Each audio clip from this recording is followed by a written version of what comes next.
Hello friends, it's me again, Joseph, your host, and welcome back to our channel and to our saint story for kids. Today, we're going to learn about a very special saint named John Bosco, a joyful priest who became a friend to all young people. His feast day is on January 31st, and he has a wonderful story to share. Saint John Bosco, whom many people called Don Bosco, was a Catholic priest from Italy. He dedicated his entire life to helping poor and neglected youth. He was born in 1815 in a small village near a city called Turin. His family was humble, and he faced many challenges growing up. His father died when he was just 2 years old, leaving his mother, Margaret, to raise him and his brothers all by herself. Even as a young boy, John showed a deep love for God and a strong desire to help others. As he got older, John felt a calling to become a priest and work with young people. He saw so many children left without guidance, often living on the streets to survive. He wanted to give them hope and a new direction. John Bosco believed that with proper care, education, and faith, these young people could lead good and meaningful lives. Let's travel back to his childhood. John Bosco was born on August 16, 1815, in a little village called Becky. Life was tough. His mother, Margaret, was a strong and faithful woman. She taught her sons the importance of kindness, hard work, and faith in God. Her example had a huge impact on John. From a very young age, John was drawn to his faith. He loved going to church and was always looking for ways to help others. When he was just 9 years old, he had a dream that would change his life forever. In this dream, he saw himself among a group of rough, rowdy boys, tried to calm them down, first with words and then by getting tough, but nothing worked. Then, a mysterious and wonderful person appeared and told him, not with blows, but with kindness and love, you must win over these friends. This dream planted a seed in his heart. He knew he was meant to work with young people.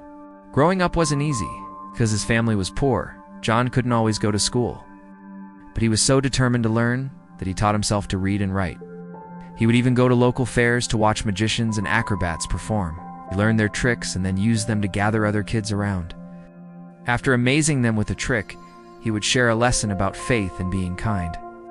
As a teenager, John knew he was called to be a priest. He wanted to spend his life guiding and helping young people, especially those who were poor or in trouble. But getting there was a real struggle.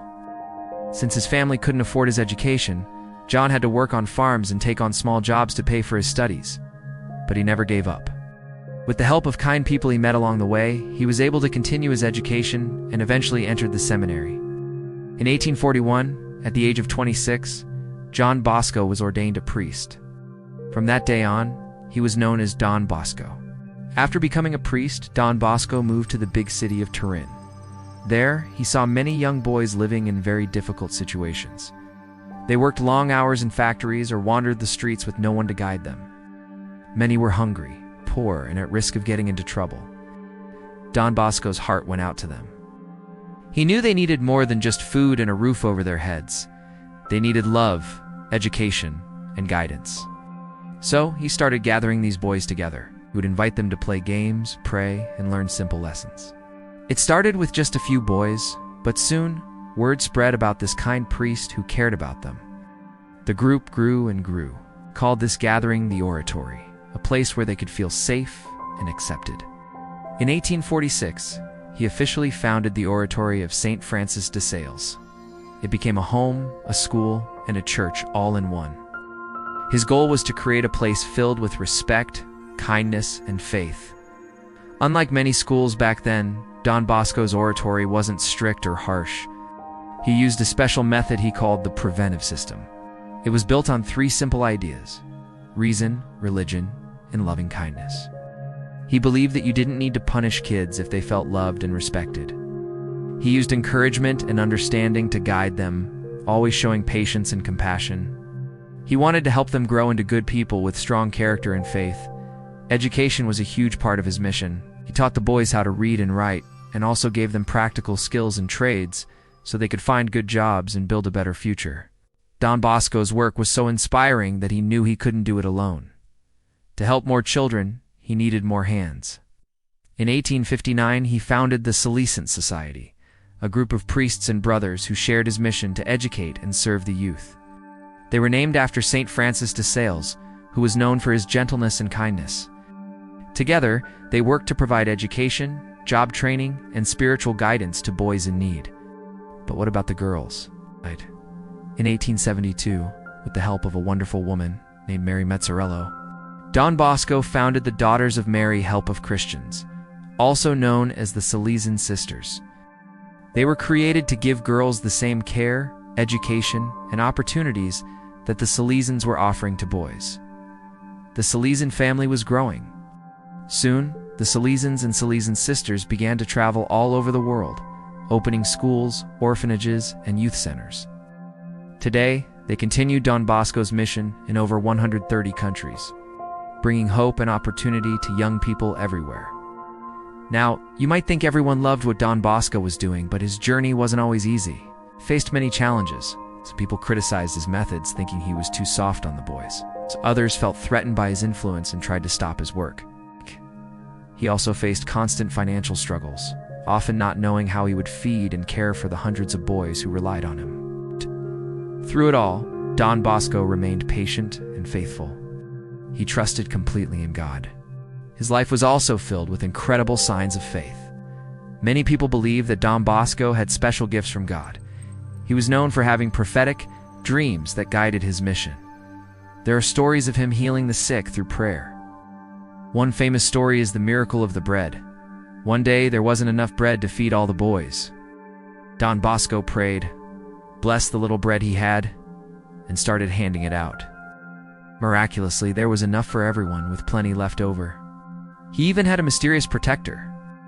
In times of danger, a large gray dog named Grigio would suddenly appear to guard him from harm, and then vanish just as mysteriously once he was safe.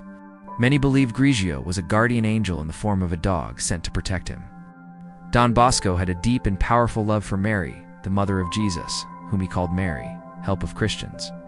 He believed she was guiding his work and protecting all the children in his care. He built a beautiful church in her honor and taught everyone to trust in her loving help. In 1934, the church officially recognized his incredible life of love and service by declaring him a saint. Despite facing struggles with the devil, Saint John Bosco dedicated himself to helping orphaned children and the sick. He even witnessed miracles, such as the canonization of Dominic Savio, one of his own students.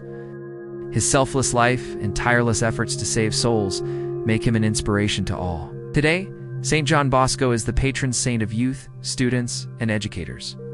His life teaches us that kindness, patience, and faith can truly change the world. He saw the good in every young person and never gave up on them. So, what can we learn from Saint John Bosco? We can learn to be patient and kind with others. We can learn to stay committed to our goals, even when things get tough. We can learn that a life filled with faith and love can make a huge difference. Saint John Bosco was also a dreamer. His dreams animated his entire life. The ability to dream is uniquely human and an extraordinary gift. This God-given ability to look into the future and imagine something better, then return to the present and work to bring about that better future is remarkable. And yet, sadly, it is massively underemployed in most people's lives. Our dreams are the visions that shape our lives. When we stop dreaming, we slowly begin to disengage from our work, from our relationships, and from life itself. But when we have the courage to dream, our lives flood with passion and purpose. Saint John Bosco showed us that holiness can be joyful, and that being a friend to others is a beautiful way to serve God. Thank you for joining us for this story of Saint John Bosco. We hope you were inspired by his life. Don't forget to like and share this video and subscribe to our channel for more saint stories for kids. Take care, everyone. Stay safe and healthy as usual. See you next time, and God bless you always.